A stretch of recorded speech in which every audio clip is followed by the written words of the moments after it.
Welcome to video tutorial 6. We've moved our post-it note and we're now going to be starting round 2. The first instruction is INC in brackets times 6. Now I know you're looking at it thinking, my goodness, this looks complicated, but don't worry, we're going to talk you through it. INC, let's look at our abbreviations, stands for increase. By crocheting 2 double crochets in 1 stitch. So all we're doing, we have 1 stitch and we're going to put 2 double crochet stitches in it, and that's going to increase our stitch count by 1. So we're going from 1 stitch to 2. If the instruction is in brackets like the increase is, that means we're going to repeat this instruction by the number of times afterwards. So we're going to repeat the increase times 6. So we're going to do 6 increases. So if we're starting with 6 stitches and we're going to increase 6 times, we're doubling our stitches, so we're going to end up with 12 at the end of the round. It does explain in the abbreviations here, the number of stitches stated in brackets at the end of each round indicates the number of stitches you should have after completing the round. So that's where the 12 comes from. And brackets here, that shows a pair of brackets, repeat the instructions inside the brackets by the number of times stated. So it just gives an example. If your instruction was double crochet increase times 3, that means you'll be doing double crochet increase, double crochet increase, double crochet increase. So you're repeating this instruction 3 times in that example. So you can always refer back to the abbreviations so you can remind yourself if you've forgotten. So we're going to do an increase 6 times. That's round 2. So now I'm going to physically show you how that looks to make it make more sense to you. So we have our magic circle with our marker in. So what we're going to do now is look for our first stitch. Now this is a bit tricky in our first round because this part here is our slip knot, and it's just the gap from where we started here to where we finished. So it's a little bit tricky finding our stitch. One top tip, until you get used to which it is count backwards. We have 6 stitches, so 1 is there, look, with our hook in, our stitch marker in. Then it's 2, see the V, 3, that's our 3rd stitch, 4th stitch is there, I'm pointing out with my nail. Then the 5th stitch is there, and then our 6th stitch is right at the bottom there. So that is going to be our first stitch. So all that bit here, it just looks like a line. That's just where we started. So that isn't a stitch, so we're going to be ignoring that. So we're reaching round a little over there. It's the first defined V. That's the thing to look for. It is a bit tricky working out which is your stitch and which isn't when you're learning. Just keep making sure you're counting, and always you will get used to it after a while, but always look for the nice clear defined V and do count backwards. That's a great tip to get you started. So our first increase, so we're going to be doing 2 double crochets into this stitch. We're going to go under both sides of the V, so not just the front or back, we're going to go under both. So we're just going to get our hook and push it on through there. If you find it a bit tricky, you can use your hook to go under. That's a bit tight, look at that, a little bit tight there. So going under both sides, and then we're doing very similar to what we did before. So this is how I'm holding everything. I'm holding my hands like so. I've got the wool going through my fingers, so it's going over the top of the index finger again, and then I've got it trailing through here, and I'm just kind of keep a hold of it with my fingers. That's purely to create some tension. If it's just loose, it's very hard to grip it. So we've just got it through there, and I'm just holding it for tension. Don't do a grip so tight that you can't pull your wool through. It's got to be to lead through, but don't have it so loose that you can't control it very well. So it's all about just getting control but letting it feed through your fingers. So I'll just grip it with those. So here we have it. So we're under there, under the stitch, and then we're going to wrap the wool around. This is called a yarn over, so we're going to get it, wrap it round the back and over the top, hold on to everything. So we're holding on to the magic circle. I've got my finger here just to support that wool so it's not going all over the place. So it's to keep it under control. I'm going to grab it with my hook and angle it slightly. So I'm not going to pull it this way again because we'd get caught. I'm just going to pull it through. So here we have it. So we've pulled it through and we now have 2 loops on our hook. So again, like we did when I did our magic circle, we're now going to go over the top. So we're not going under the V, going over the top. So you can do it one of 2 ways. You can either get the wool and physically wrap it around, or you can get your hook to the left hand side, put it underneath, and then just grab it. And you can see the wool is going from underneath around and over the top. So whichever is the most comfortable. So we're going to then pull that through both of the loops. So now we end up with 1 loop on our hook and we've done our first double crochet stitch. Now because we're doing an increase, we've got to go into the same stitch twice.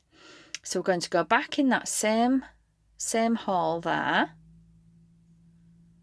underneath, and pull it through, and then over the top and pull it through. So we've now done 2 stitches, 1, 2. So now we're going to go to our next stitch. Now if you're finding it tricky to see which is your next stitch, if we pull that, and you can see that's pulling here, that's the stitch we've been into. That stitch is not moving because we haven't gone into it. The reason that's lifting up a little bit there is because we've already worked that stitch. This isn't moving because we haven't been in it yet. That's our next one. So look for your next clearly defined V. So we're going to do the same again. I'm holding on to the magic circle. I've got the wool trailing through my fingers like so and just gripping it slightly. So we're going to go under both sides of the V, front to back. Grab that wool and pull it through. We've now got our 2 loops again. Now we're not going back under, we're just going over the top of the ring and we're just grabbing it. So again, you can go like that, or if you're holding it, you can just put your hook underneath and grab it. Doesn't matter which way you do that, those 2 I've just showed you, it has exactly the same result. So it's just whichever you find the most easy to maneuver and the easiest to handle. So we've got that. So now instead of going this way, I'll just get caught. I'm grabbing it like that and I'm pulling it through there. So my hook is pointing downwards so that it's just pulling the wool through, not getting caught on everything else. So there we have it. So we've done another double crochet stitch. Now because we're increasing again, so easy to forget, we're going to go back in that same stitch. So you can see there, see that stitch there, that's what we've just done. So that one there is where we're going back in. So we're going back in where that line is. We're going back under that same stitch, under that same V, grabbing the wool and pulling it through. Oops, okay, it's just fell off, so I'll pop it back on. And then over the top and pull it through. So we've done our 2 double crochets in the second stitch. So now we're moving on. Now if you're not sure where you're up to, again count backwards. We've done 2 stitches, so we should have 4 left. So I'll count back. 1, 2, 3, 4. So that's our next stitch. See the nice clear defined V look like so, and that's the one we've worked into already here. So we're going to go under that one, under both sides again, grab our wool, pull it through. If you're struggling to get your hook in there, if it's so tight you're struggling, it will be a bit of a squeeze, but it shouldn't be that you're really forcing it. You've probably just done your stitches too tight in your magic ring. It's all about getting tension. You'll find your stitches might be a bit loose, some might be loose, some might be tight. That's all just part of learning and just getting the hang of it. What you find is by the time you've probably got halfway through your first bunny, or sometimes by the time you're on to your second bunny, your tension will be pretty much nice and even, probably without you even having to think about it. So think of it like riding a bike. When you first get on your bike, you're concentrating so hard to try and keep upright and not fall off. You're wobbling all over the place. As soon as you've got the hang of it, you don't even have to think about that. You'll do it automatically. So you will naturally manage your tension once you've had a little bit of experience. So we've gone under, so we're going over now, second time. Nearly forgot there because I've been distracted. And then we're going back in this one because we're going back in for the second time. So you can see that line going down there under that stitch. That's where we've just been in and done our stitch. So we're going back in there again, underneath, grab our wool, pull it through, over the top, put it through the 2 loops. Next stitch. So this is our 4th stitch. So I'll go a little bit quicker to show it speeded up, but if you're struggling to keep up, just rewind and follow it again. So now we've done 4 stitches and we've put 2 in each. So if you're not sure where you're going next, you can see we've got 2 left, 1, 2. So there are 5th and 6th stitches. So this is our 5th stitch. It's a great way to do it, is that counting backwards, because you can see where you're up to. But you will get confused. You'll probably find you end up with too many or too few. Sometimes people accidentally skip stitches and other people keep working in the same one several times. And it's so simple when you're learning. Don't worry, you will get there. So we've now done 5 stitches with 2 in. So this is our last one. If you struggle to get your hook through, you can take your stitch marker out. I find it's usually okay just to work in it. So 1,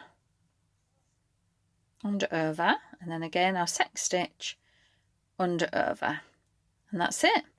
So what we're going to do now, our first task, as soon as we've finished our round, move your marker. If you forget and just carry on, you'll find it's you lose track of where you're up to. So we're going to take it off. Again, we're going to put it on our last stitch. It's not the loop that's on the hook, that's just our working yarn. We're going to put it in the very last stitch here. I just put it through one side of the V, the side nearest me, and that will mark our last stitch. So we've got to count them now, don't forget, to make sure we're on track. So we'll start counting from here. We should have, if you remember, 12. So 1 is the one with the marker in, 2, 3, I'll turn it sideways, look. Start again, 1, 2, 3, 4, 5, 6, 7, 8, 9, 10, 11, 12. So that's our 12. That little bit there, you can see with the line up, that's where we've already worked, so don't worry about that. So we've got 12 nicely, clearly defined V's. So we know we're on the right track. And that is our 2nd round complete. Thank you for watching, and we'll be on to our next line in the next video.